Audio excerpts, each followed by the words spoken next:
Kinikasyon ni dating COMELEC Commissioner Rowena Guanzon ang Commission on Elections matapos umanong pumalo sa halos 30% ang mga balotang may overvotes sa katatapos lamang na 2025 midterm elections.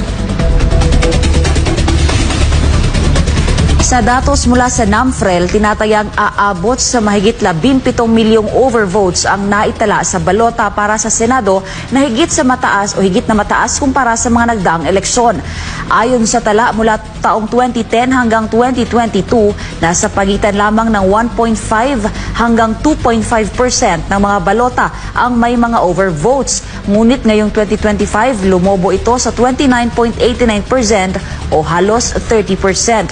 Sa kanyang social media post, pinagpapaliwanag ni Guanzon ng COMELEC at binigyang diin na ang ganitong bilang ay absurd o hindi kapanipaniwala at maaring magdulot ng hinala o duda ng malawakang dayaan o pagkakait ng karapatan sa mga botante.